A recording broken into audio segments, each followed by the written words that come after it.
Hello and welcome everybody to Gate Livestream. I'm happy to welcome back from Heroes Chained, Ersin. How are you, Ersin? I'm great. Great to be here, Tom, once again. Last night we had a very nice chat. Happy to be here again.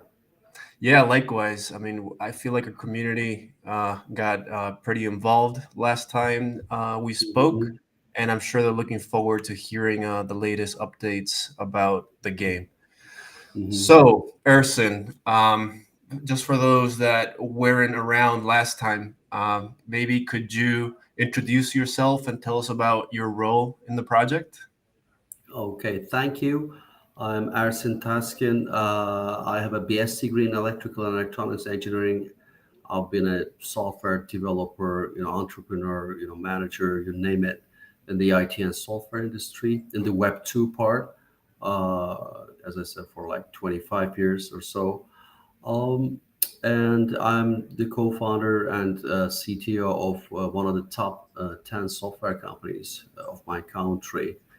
And then I was blockchain. I've been blockchain since 2017. I got fascinated by it. And then I also pulled my brother into it, but he's an avid gamer. And I Mm. remember him calling me, telling me that, gaming is the best use case for blockchain back in 2018 or 2019. We were waiting for the right time. So, and eventually we founded, Inventor Games with some other friends. So, yeah, that's pretty much it. And I am the CTO in the project. Got it. Yeah, thanks a lot for the background there, Ersin. Since you mentioned your brother and team is such a important factor of a project, maybe can you tell us also about some of the other team members? Because I know you guys are widely experienced in the space and particularly in gaming. So it would be good for the community to get familiar with that as well. Yeah, as I mentioned, me and my brother, we were together in our conventional software company, and we decided to have this blockchain game development team like end of 2020. So my brother comes and says, Erhan, bro, now is the right time for the blockchain gaming. And we had some like a 3 month phase where we offloaded our tasks in the conventional software company that we have, and then Erhan goes to a very close friend of ours, who, with two of his friends, have founded CBK Soft, also a very successful software company, market leader in 20 countries, eventually acquired by Iron Mountain.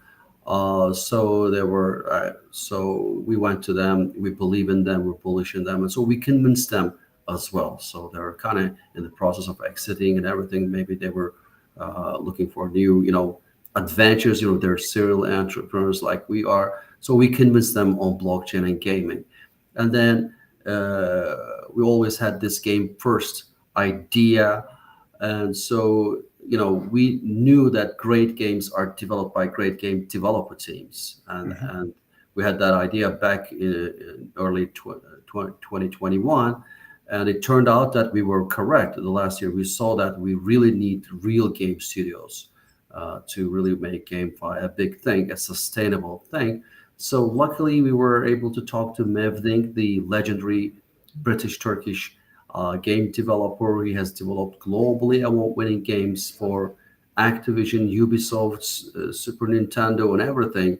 For example, he's the guy who developed the legendary Street Racer, which was the Okay. debut game of Ubisoft, and Okay. which was published on Super Nintendo. It was, I would say, I'm not an expert, but it was the first or one of the first sort of MMO in the whole game industry. So we were lucky to have him as a friend. So we went to him and we convinced him. So with his help, we were able to build this great game developer team.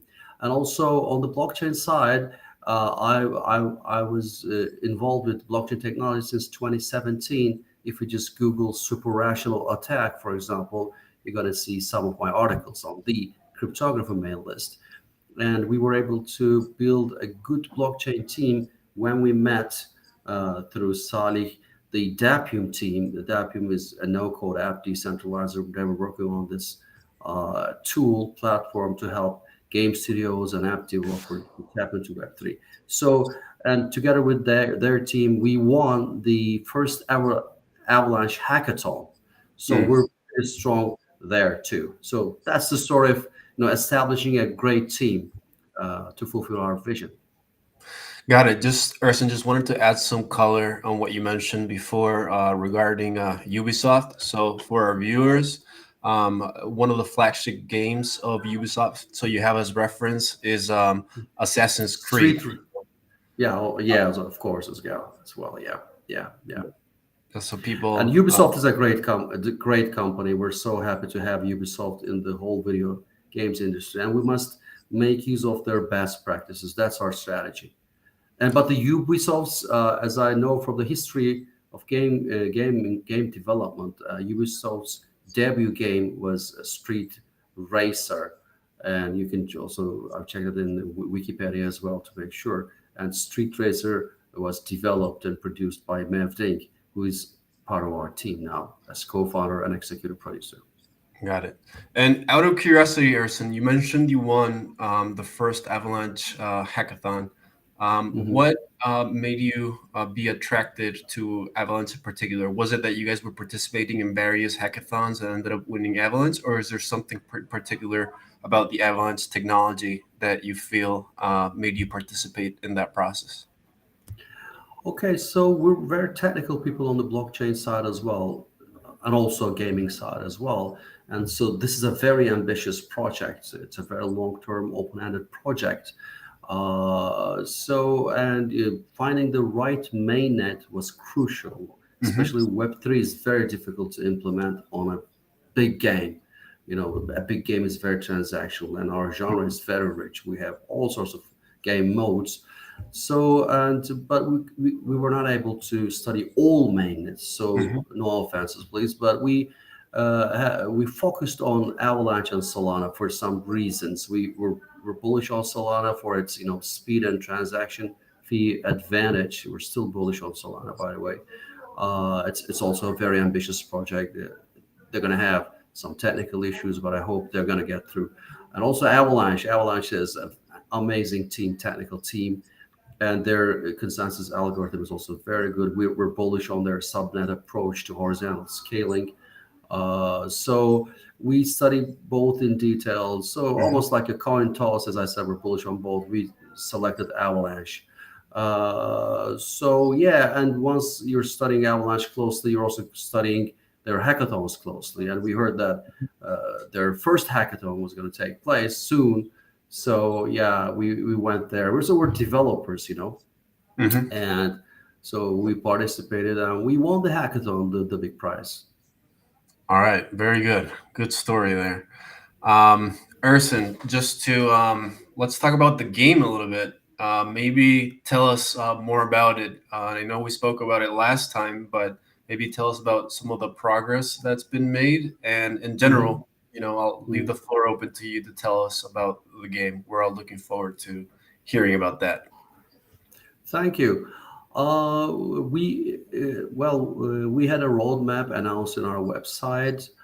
We've been working on this project for over a year. Sorry to turn my phone off. We were able to do everything on time, and we were able to convince a mainnet as a backer. So our lead backer is Avalanche Foundation itself. We were able to get a good, plethora of backers supporting us. And then we launched on the 17th of January on both CDFI and Owl Launch. Owl Launch is the launchpad of the Avalanche ecosystem, and CDFI, as you know, is top IGO platform in the world. Hmm. And we broke all-time records in the January bear Hmm. and on both prominent launch pads. Highest number of participants, total value locked, and everything. And 1 month later, we were able to, then we were able to be launched on central exchanges with some good timing, including yourselves. Gate.io is also a very prominent exchange. And then we built a very good community. At the moment, we have over 60K like 62 something K followers on Twitter, 30K on Discord, around 30K on Telegram language channels and everything. So we're the biggest game on Avalanche in terms of community size. Probably top game in terms of market cap as well. It's changing, due to volatility, but one of the top three definitely. So then we had a very good contact and relationship with our community. Classical game guilds were built on our process on top of the play to earn guilds that we have as backers, and some of these guilds demand. Then we had this mini game version demand because our superhero race Mayanhara sales was done. It sold Mm. out quickly in March or April, and then in our roadmap we had some time for the beta release, and then our community demanded a mini game. They said, you're a good team with good graphics and everything, why don't you show the space how a mini game should be? We want to have a mini game from you. And then we delivered it on top of the roadmap. We didn't promise it on the roadmap, but the community demanded it, and we delivered it. And the community really, played it, welcomed it, and now they asked this clan versus clan features, and now we also developed it, and we're going to be releasing that as well. So it's a roadmap that we deliver, but we deliver on top of that. It's like promise good and deliver better, as Mev Dinc, the legend, has recommended us so far. But now we have this beta of the full release ready. To remember the game first approach, we would release it end of last month, so about a month ago. But you know what happened in July last month? The Luna crash, the whole sector crashed, and it was like everybody was running for their lives. So it was not a good timing to launch the beta. So we talked to the community and also our partners and everything. So we decided to postpone it a little bit. And now it seems that the market is okay now. And so we decided to release the closed beta now. So that's the story so far. And we'll be moving forward. I think we're going to be releasing in 3 months the full version because it takes 3 times as planned after the beta release. And then we will be having expansion packs. Got it. Yeah, last time we spoke, you guys were right at that point in which you're releasing the Minehara race. So I'm Mm-hmm. glad that that worked out very well Yeah. for you guys. Yeah. Also, maybe Ersin, if you have it available, maybe we could show the community some of the resources or some of the stuff that you guys have put out. Sound like video, you think? Yeah, I think that would be good, and maybe we can discuss it while we watch it. Or can you help me share? You share my screen now? It's not available yet, but um, Yeah, we can share some links where people can watch some game footage and everything.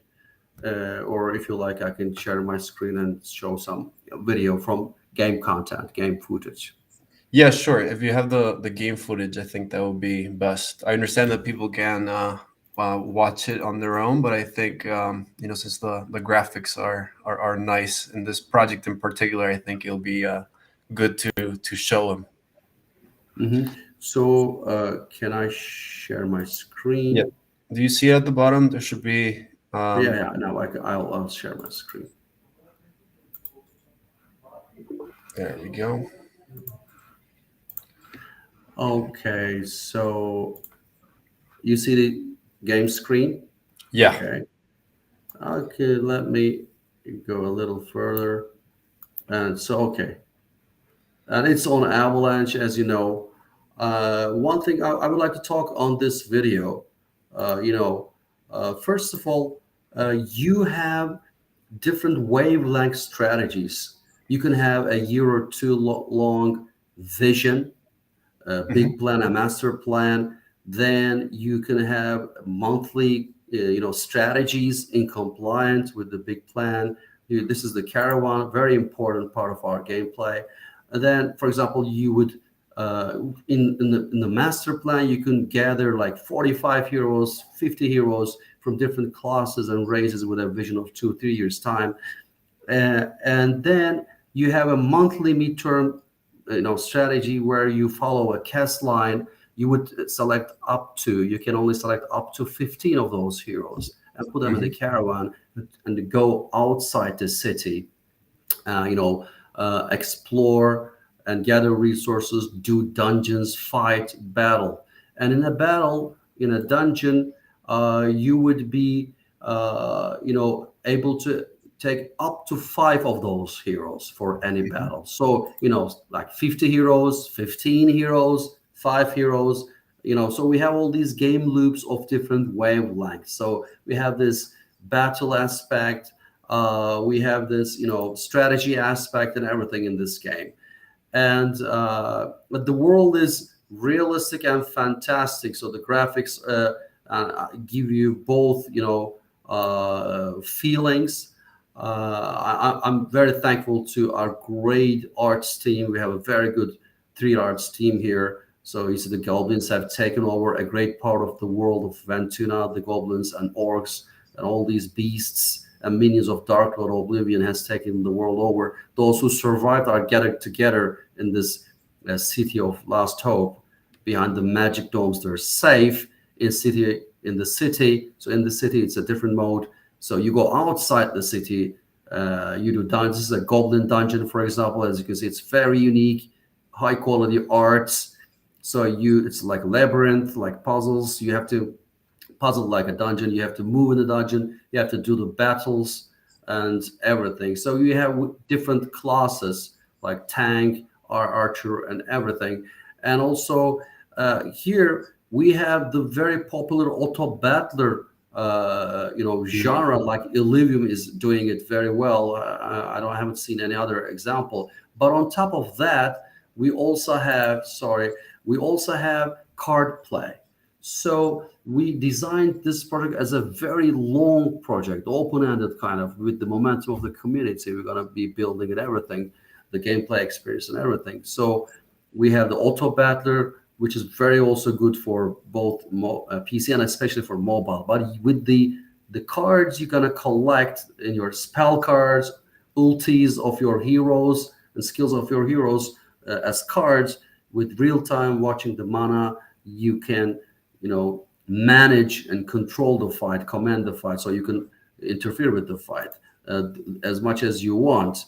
And so this is something on top of Illivium and simple auto battler things. So we have all these crossroads of genres and gameplays. Like you can make your strategies, like strategy, auto battler, exploration, crafting, collecting resources, uh, and yeah, you can, with the runes, you can craft your jewels, you can upgrade your heroes, heal them. It's like a real life simulation. You need to heal your heroes when they get wounded. You have a captain of your caravan. Caravan is very important. So our genre is such that uh, it's expandable on both mobile and PC. You could play different genres, and we can even expand. For example, in the future, card holders are also loyal people. We can even have, on top of that, maybe turn-based card play. It's something that can expand to other game modes of play, and it's also rich in itself, as I said. Yeah, got it. Definitely the auto battler is a popular Very genre. popular. And look at what Illivium has done. They have sold $72 million NFT last month. So in the middle of the bear, they were able to sell $72 million. So very successful. So Auto Battle is very popular. Yeah, yeah, and it lends itself well for blockchain. I mean, as you are leveling up your heroes and adding more skills, I mean, I definitely think that that's one of the good routes that a game can take, particularly in the blockchain space. Yeah. But Ersin, we have relevant to what we're talking now. I have a question from the audience from for you. So. Um, Okay. AppTech and Earning asked, "What are the requirements to join the beta?" Okay. Uh, well, as I said, we have sold out our Mainhara heroes in like April and in springtime. So if you're one of those buyers, or they're also on secondary market, if and you might be playing those heroes in the mini game or staking them, but you need to have at least one free Mainhara to be able to participate, kind of like a ticket for this closed beta. A lot of people want to participate in this closed beta because of the advantages I'm going to be talking about. Uh, but if you don't have a main hero because it's sold out and everything, uh, you would need a ticket to be able to participate in this closed beta. And I think we're giving tickets here in this AMA session. So I recommend people to follow what's needed to be done. And yeah, the tickets are very popular because if you play the closed beta, you got to be playing, I would say, one of the best games that are playable at the moment in GameFi. So you see what a good game it is. So fun, so much fun, so much variety of gameplay and everything. It's a very beautiful world you explore. And apart from the fun, you will be receiving the rewards, the contract rewards, and the resources you collected. They will be yours. So when the full game comes, you have them, and you can use them. And also we have a premium pass that'll enable you to play the game. And so the first 100 heroes that beat the boss in that tier for the beta release will have the premium pass. And also 10% increase in their stats, experience points. And the first 10 will get a 30-day premium pass for the full release, and 11 to 30th will get 15-day, and 31st to 100th of the first top 100 people that kill the boss gets a 7-day premium pass. And also, any player able to kill the boss will have there's a loot box there. Will have a good chance of getting something really cool with a higher chance than we would have in the real game, by the way. So maybe if you play hard over the weekend, you can try more than once, by the way, and everything. So these are the privileges that you have as a beta test gamer. And we call these fair drop because you'll be helping us make the game better. Got it. And then another question from the audience that I'll try to summarize as best as I can because I think it's kind of relevant for people getting into gaming. But can you maybe just mention the tech specs required? So I understand it's Mhm. PC game, but maybe what kind of minimum specs are required to play the game. I mean, it often then, of course, happens to gamers that they don't have the right graphic card to play or things Yeah, like that. I like such questions because they're coming from real gamers. First of all, the genre, the variety of richness of genre makes us very flexible. So our game can be playable on mobile in terms of genre and on PC. For example, on the mobile side, with your right strategies and everything, you could even let the auto battler mode because you cannot be available, or you can interfere as much as you like with the auto battler mode. That's the beauty of auto battler, why it's so popular. And on top of that, remember we added this real-time card play, beautiful like spell cards and everything, guild cards and everything thing. So, but we release PC first, even though our game is easily transportable to mobile. We'll start with PC, and with some good timing, depending on the results, the data we will analyze in the beta, we will decide when to release the mobile. And we want to have our community growth in parallel with organically in parallel with the game development. So we're at early stages of the game, so PC is good enough. We will have enough gamers, but yeah, with good timing, we will be releasing the mobile as well. And in the meantime, we can release the mobile partially, some parts very fast, some other parts later as well. So since it's both mobile friendly, I would say that the PC requirement would be very, very average. Got Very it. not Much not huge, not huge. I have to check. Please follow our website for requirements and great. information. Looking forward to it. Now, Urson, another big topic of discussion in GameFi in general is projects tokenomics.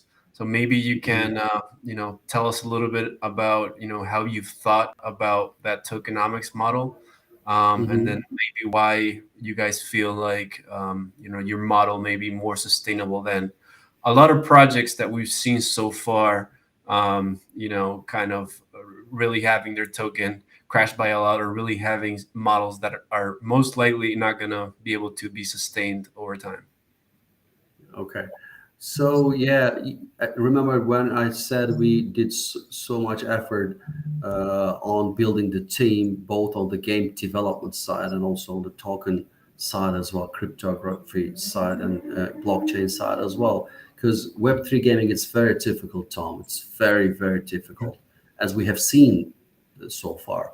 So you have to get the game right first of all, game first, full Hmm. stop. For sustainable, economy, you have to make it right, and you have to use the best practices of the real gaming industry. We're not degens. I love degens. I try to be a degen myself in the Web3, but I'm not. You see my gray hair. We chat about that. You're looking so good, like Tom Cruise, very young, black hair, but I got great gray hair. And it's, you said it represents experience. And one experience I would contribute to the degen friends, that I'm trying to be one of them, is, well, this attitude doesn't work. I'm going to disrupt you, Web2 gaming.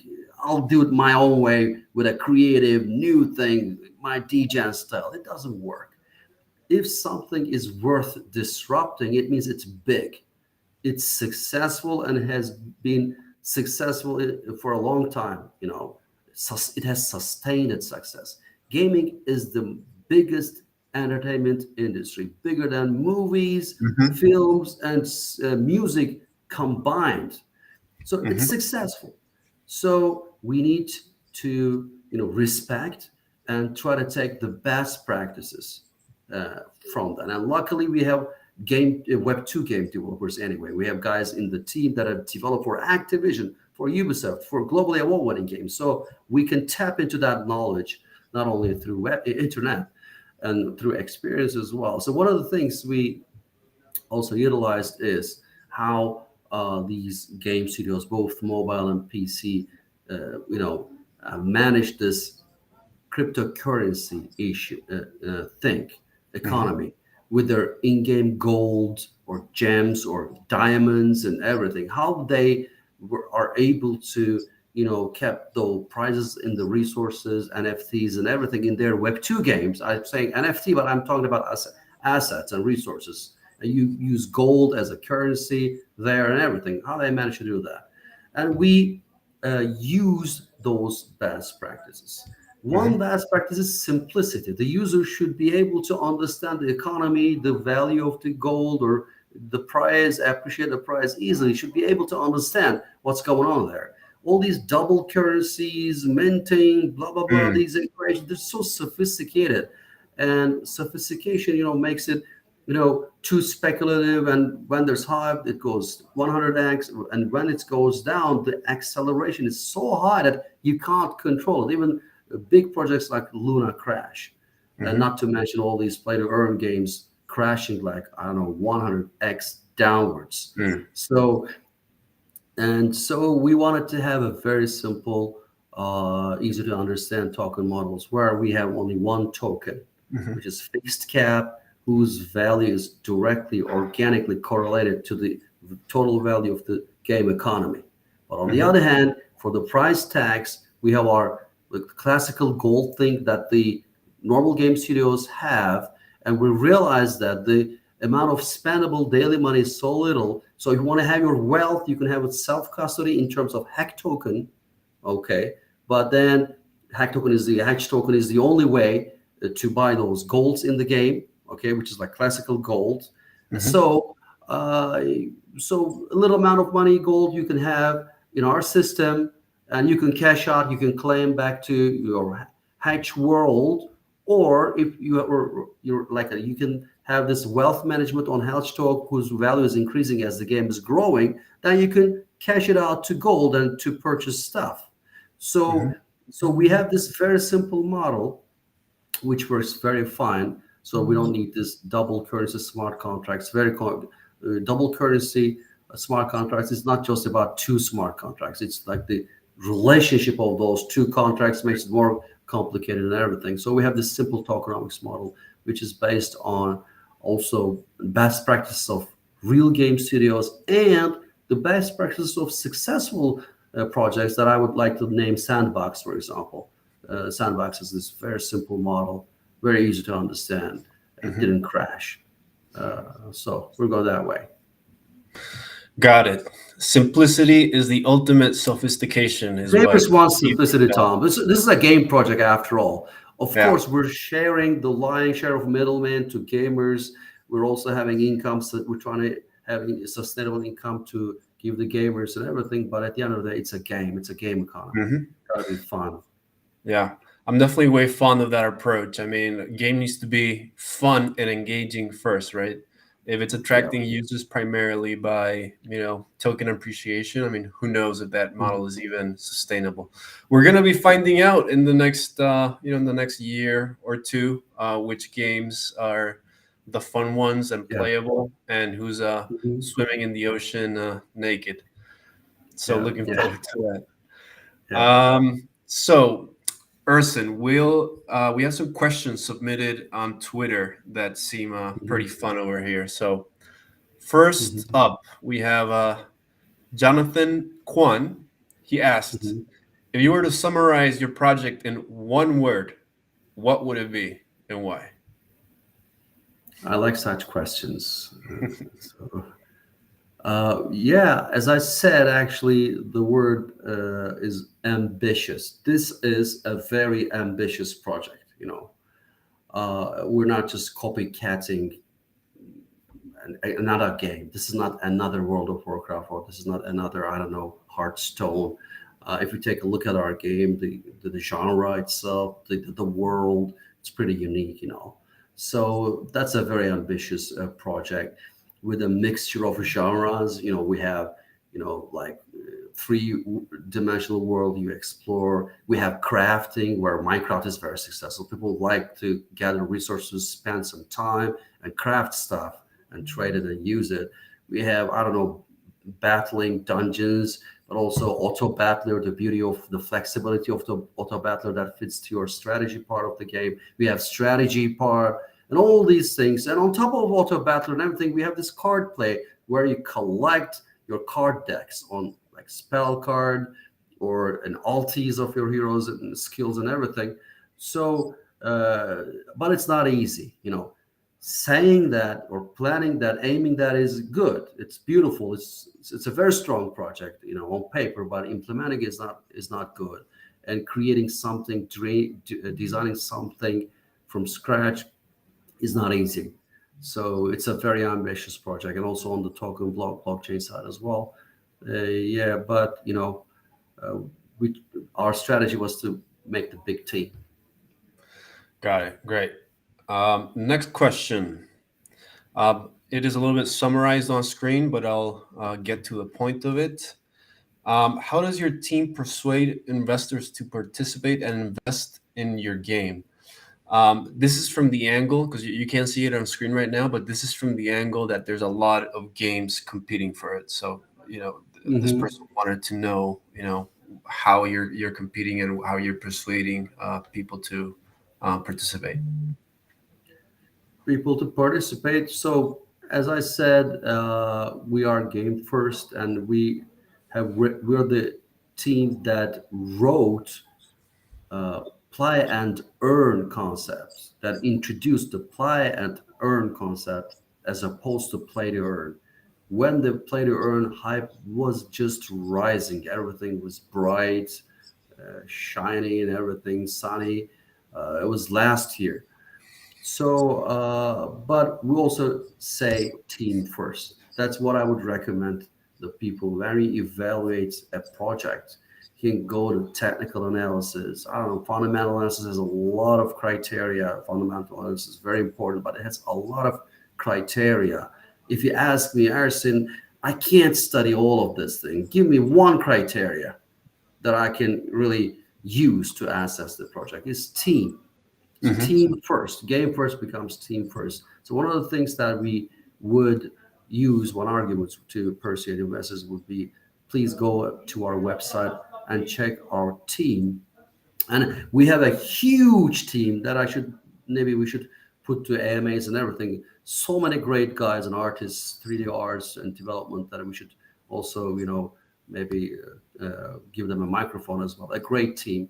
So we're the project that has doxed its team like almost fully. You can find all evidence about the team members we doxed, with the links and everything. So team first. Invest in our game. Well, our token economy is very simple, so not sophisticated. It's a deflationary token, fixed cap, very simple. It doesn't have this mint and burn mechanism.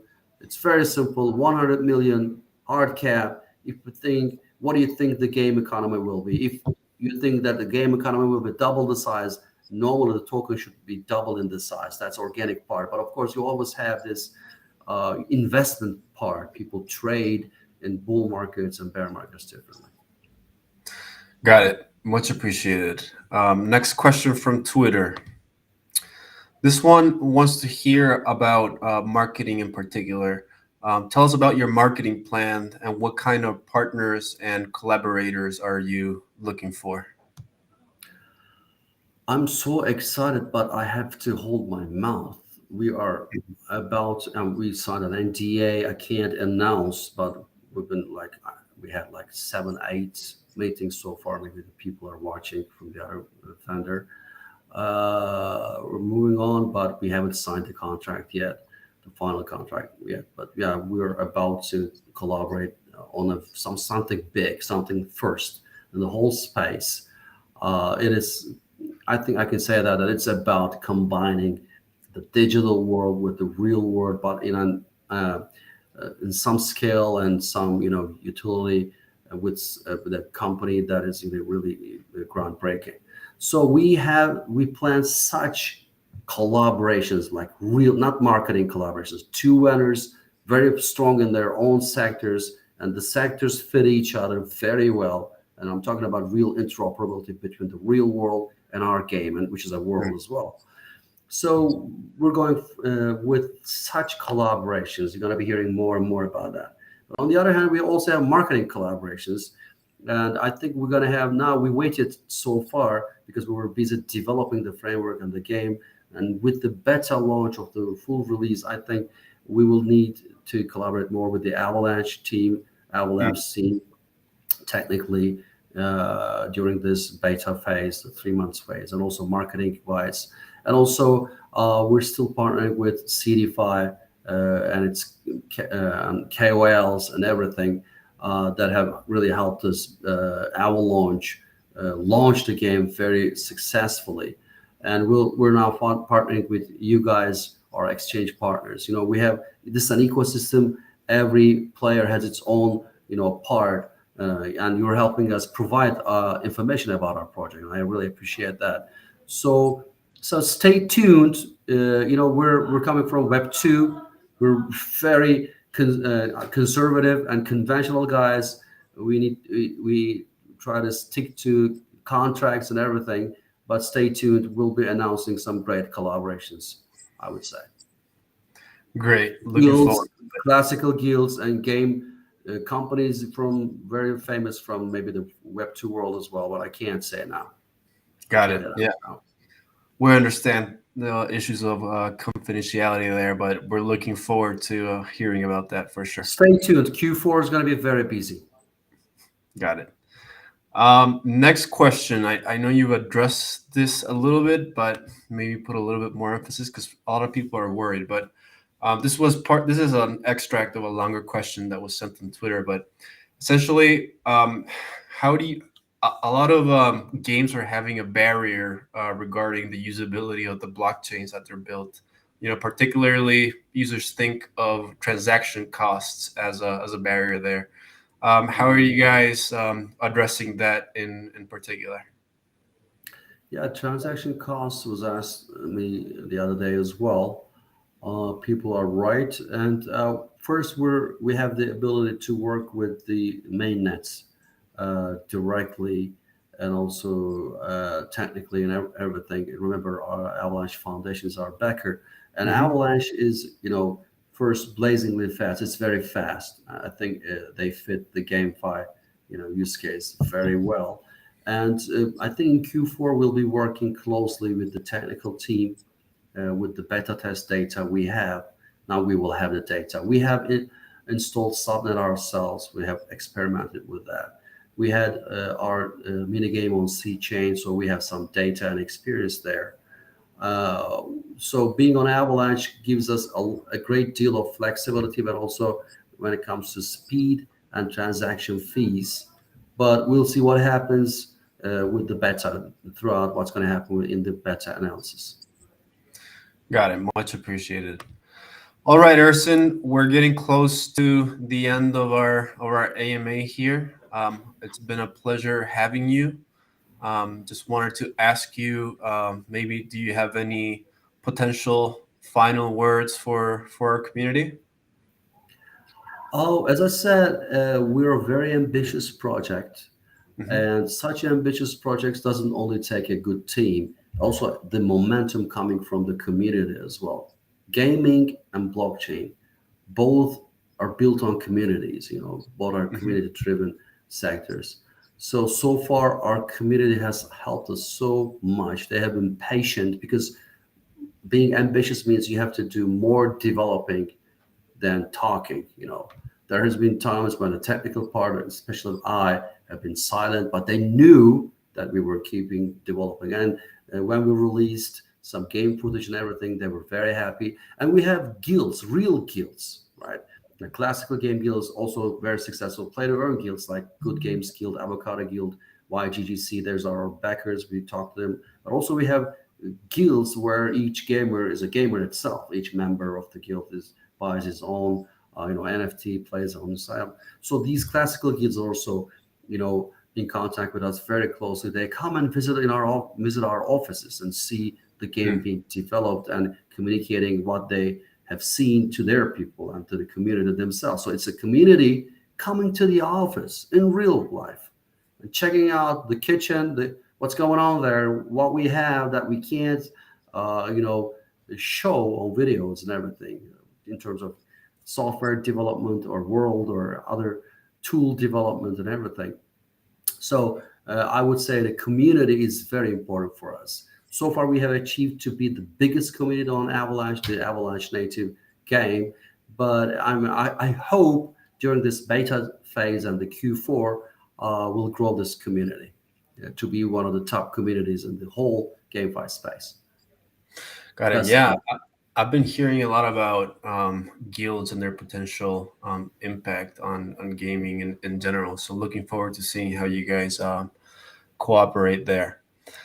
All right, Ersin, it's been we have to wrap it up now, but it's been really a pleasure to speak with you again.